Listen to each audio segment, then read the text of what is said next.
Taylor Guitars expands their Ironbark equipped offerings in the 500 series with a new 552 CE12 string, a 512 CE12 fret, and this 517E. I'm going to tell you all about them, so stick around.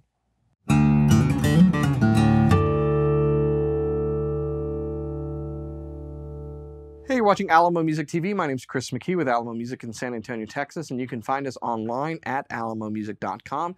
If you're new to the channel, make sure you subscribe, turn on notifications, and like our videos. If you want to support the channel, visit our spring store link below for custom swag, and check out our podcast with Cooper and me at the Fretboard Confessional, wherever you get your podcasts.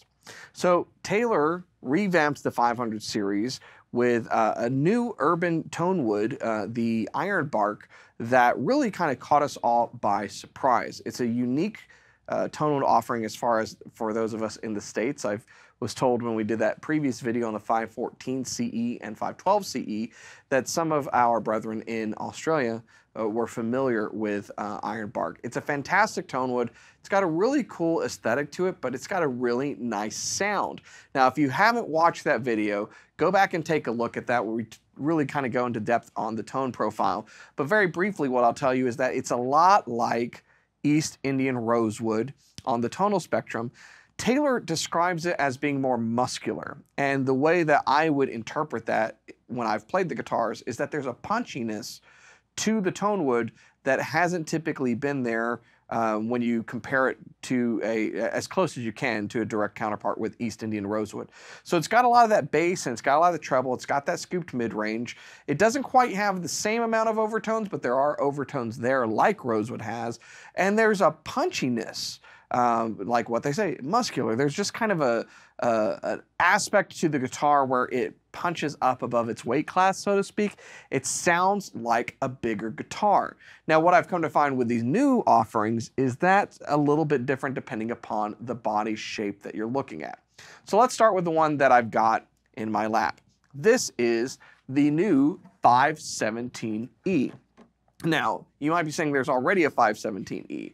There's a Builder's Edition 517E, which has mahogany back and sides and a torrefied Sitka spruce top and Builder's Edition features.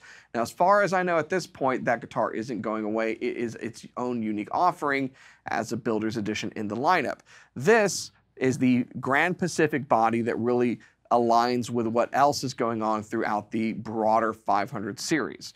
So all of these guitars are going to feature a lot of the same specifications. What is that? So that means that you get a torrefied Sitka spruce top.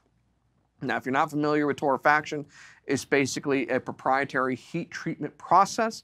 Each builder has their own way of kind of approaching that and accomplishing that feat. But the idea is to, through technology, kind of age the wood so that it's broken in a bit more. Some manufacturers aim for, a very broken in top, some not so much. Taylor goes for like, a medium rare, if you will.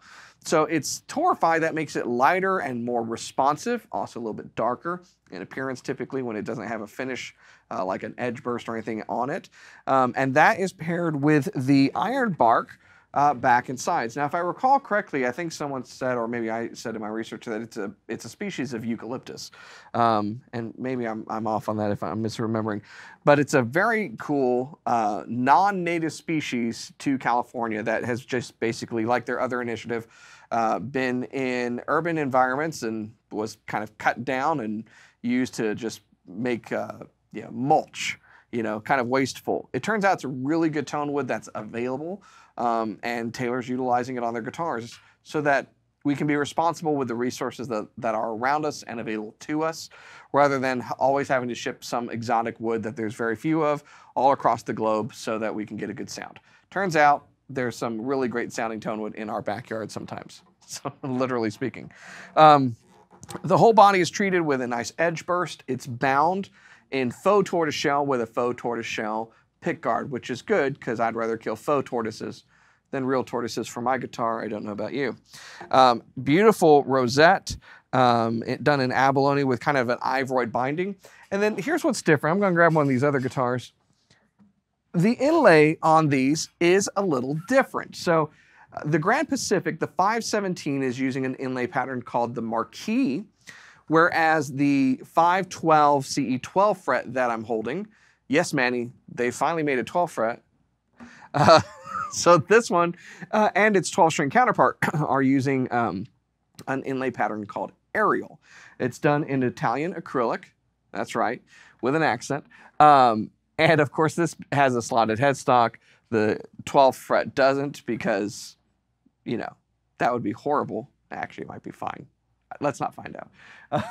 But yeah, different inlay pattern. And I think the reason is because of what this guitar is. The Grand Pacifics are, you know, supposed to be big, strumming, flat-picking guitars that can also kind of do anything that's really general purpose, whereas these are more delicate instruments. Outside of the inlay difference, again, otherwise the same specs. Horrified, Sitka spruce for the top, and you've got the Ironbark for the back and sides. It's all done in that really tasteful edge burst mahogany necks. You've got fingerboards and bridges made of ebony as always, and it's got the ES2 pickup system and of course Taylor's attention to detail. Really different sounding guitars from each of these, so I'm going to talk about that on the other side. But before I do, I'll let you listen first as Cooper kind of runs these through their paces. So check it out.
So there you have it. Some of Cooper's playing. This is what you call division of labor when we're both very, very busy. But great example of how these guitars kind of sound different. Now, I said at the outset that one of the things I've noticed with this guitar, particularly as we've compared the like 514 with something like an 814 in our own store, is that there's a decided punchiness and emphasis on the low end to the low mid on these guitars when you're dealing with the Ironbark. I find that to be the same with this 512 CE 12 fret. It kind of sounds like a bigger guitar. You know, this setup, when played with light touch, I've always reminded everybody, makes for a loud guitar. But this sounds like a bigger guitar than it is. So does the non-12 fret version. And so does the 514 CE. It sounds like a bigger guitar than a Grand Auditorium. And so what's interesting to me is how they've treated the 517. I'm going to set this down. The 517 doesn't sound like a bigger guitar. Instead, what has been done is that Andy Powers has taken and braced this in such a way to make it a very loud but focused guitar. So you have all of that resonance, but the Grand Pacific body kind of focuses it and pushes it outward rather than just kind of keeping it here, is my experience with this guitar. It could sound like a bigger guitar right here, but instead it's pushing it out that way, and it's doing it in a way that would be easy to record. You're not getting a big woofiness like you would with a lot of other big dreadnought guitars. And so you get that kind of muscular nature that Taylor keeps describing in the literature for Ironbark. And you get that low end, but it really is kind of a nice balanced big body guitar. So I really, really like it. And then let's talk about this beauty, because I just think these are really fantastic guitars. When they first made a 12 fret, 12 string grand concert, yeah, I remember going, really? But it makes a lot of sense because you're taking and you're shortening the scale and you're putting what is for many people a difficult to play instrument in a 12 string and making it as comfortable as possible. The treatment here with the Ironbark really helps to counterbalance and complement the jangliness that you typically get with a 12 string. It's just, it's kind of like what would happen with a big jumbo rosewood 12 string without it having to be a big jumbo rosewood 12 string, which is cool. So I'm a big fan of the Tonewood. If you haven't had a chance to visit your local dealer and try it, I think you should. If you are in our area, you should come in and try it and A/B it with another guitar. I've even spent some time with some of our sales associates and showed them, you know, playing a 514 next to an 814 so that they can hear the different characteristics of each guitar. Both great, but unique in their own right. And the difference is the Tonewood that's really going on and how it affects the responsiveness of the guitar. Very cool stuff. So let us know in the comments if you've had a chance to experience any of these, the 500 series that were previously released, the 514 CE or the 512 CE, or if you have been waiting for these three that have just been released by Taylor in order to dip your toe in the Ironbark stream, so to speak. This is a bit of a revelation, and so is this. I think these two actually are maybe more surprising than the larger than life sounding 12 fret that just came out, because this really should be a much bigger guitar based upon how it sounds. So very cool stuff. If you haven't, make sure that you give them a try. It might just be a revelation that you're looking for. If you'd like more information about either of these guitars or the rest of the Taylor lineup, you can go to our website, which is alamomusic.com. There we have photography that we've taken and all the specifications and live chat where you can ask somebody for their help in helping you find the right guitar to suit your needs, because there's a lot out there and we try to kind of sort through it all and find the right guitar for you. That's what it's all about at the end of the day. So visit our website, check it out. You've got pricing and everything else on there for these very cool guitars. Now, if you're new to our channel, you should have gotten here sooner, but thanks. We're glad you finally made it. Make sure that you subscribe, you turn on notifications, you like our videos, and comment what you think about the sound of these guitars from the demo and what experience you've had with it so far. And also, I'd like to know what your opinion is about Taylor's use of Urban Tonewoods. Personally, I applaud them. I think there's a lot of things out there. It's just a matter of availability and workability to make sure that it makes for a good guitar. We kind of romanticize a lot of things, and sometimes that creates opinions that maybe haven't thought things through. But maybe that's just my opinion. So let me know what you think in the comments below about their use of Urban Woods, particularly Ironbark. And thanks so much. Keep coming back. I'll see you next time.